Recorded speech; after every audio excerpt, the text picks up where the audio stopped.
All right, let's talk about the big one. If you're an Etsy seller, you know the deal. The goal is always to boost sales. But let's be honest, that sounds huge, right? It can feel kind of overwhelming. Well, that's exactly why we're here. We're going to break this whole thing down into a super clear, actionable playbook, turning that massive goal into small steps you can actually take today. Ready? Let's get into it. So here's our game plan for today. First, we're going to start with the right mindset by breaking down your goal. Then, we'll get into building your digital storefront, mastering Etsy search, expanding your reach beyond the platform, and finally, we'll talk about how to measure and, just as importantly, celebrate your success.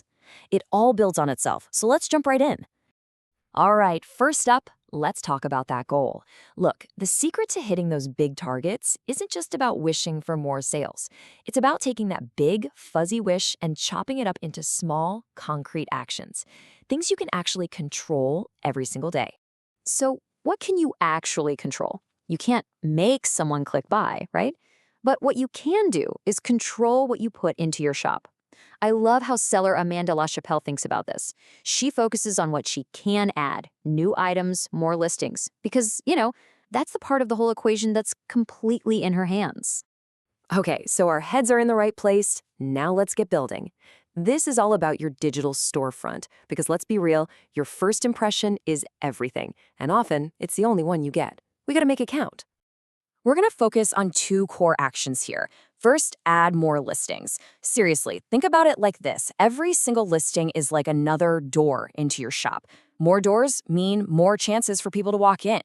And second, your product photography. This is so important. Shoppers can't pick up your stuff and touch it, so your photos have to do all the heavy lifting. They've got to be good. Putting your work out there can be kind of scary, right? Especially with something like photography, where you're really opening yourself up to critique. So seller Kelsey Silver was feeling this exact same way. What did she do? She actually joined some Etsy teams to get feedback on her photos. And guess what? After reshooting her products based on that feedback, she immediately saw a jump in people favoriting her shop. It just goes to show you how powerful a great photo really is. Okay, so your storefront is looking awesome. It's packed with great stuff. The photos are beautiful. Now what? How do we actually get eyeballs on it? Well, that brings us to our next big step, mastering Etsy search. Basically, we're talking about Etsy SEO.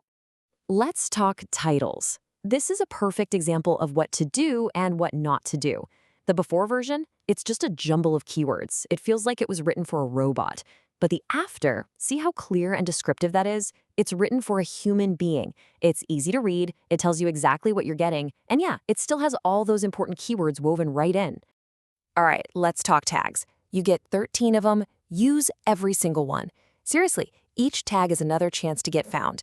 And you want to be specific. Think multi-word phrases. So instead of just bag, use something like canvas tote bag. Why? Because the more specific you are, the more likely you are to connect with a buyer who's super close to making a purchase. Now, just as important as the do's are the don'ts. Don't waste space repeating tags or repeating your categories. Etsy is smart. It already has that info. You also don't need to worry about plurals or common misspellings. The search engine's got you covered there. The whole idea is to make every single tag count. Keep them unique and super descriptive. So I mentioned long-tail keywords a second ago, and this is a really key concept to get. Basically, they're just those really specific multi-word phrases. Think about it. Fewer people might search for, say, a minimalist diamond engagement ring compared to just ring. But the person who types in that long phrase, they know exactly what they want. They are way closer to buying, and that's the customer you're trying to find. Okay, so your shop is optimized, your listings are dialed in, you've done the setup work. Now it's time to get proactive. We're going to shift gears from just being found on Etsy to actively expanding your reach and finding new customers out in the world. And here's a really simple one that can have a huge impact. Go global. Offer international shipping. There's this great story from seller Jen Anderson. She said she realized she was selling herself short by only shipping domestically. And literally, the moment she turned on international shipping, she made an international sale. Just like that, you open up your shop to millions of potential new customers. It's kind of a no-brainer. Okay, I want you to look at this number. $16.4 billion.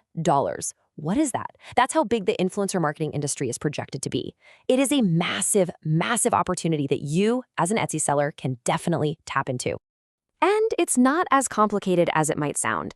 You can get started with a pretty straightforward 4-step process. First, really know your audience so you can find an influencer who has the same one. Second, figure out what you want to achieve. Set some clear goals. Third, do your homework and find the right influencer for you. And fourth, reach out with a clear professional offer. It's a simple framework to get you started. All right, we've made it to our fifth and final step. Measure and celebrate success. You've put in all this work, so of course you need to track how you're doing. But, and this is maybe the most important part, you also need to stop and think about what success actually means to you. Okay, let's talk about shop stats. They can be your best friend, but man, they can also be a source of major anxiety, right? Here's a great tip from seller Allison Comfort. Instead of checking your stats every day, look at the last 30 days view. That way, you're seeing the bigger picture, the actual trend, and you're not getting tossed around by that daily emotional roller coaster. And that brings us to such a crucial point. Success isn't just a number on a spreadsheet. For Allison, who we just mentioned, she says success is cultivating a daily life that I love. It's about building a business that supports the life you want, you know? It's about creativity and fulfillment, not just the bottom line. So as we wrap things up here, that's the big question I want to leave you with. This playbook, all these steps, they're absolutely going to help you boost your sales. But while you're doing all that work, take a minute to ask yourself, what does success really look like for you? What is it that you're truly building? Thanks so much for tuning in.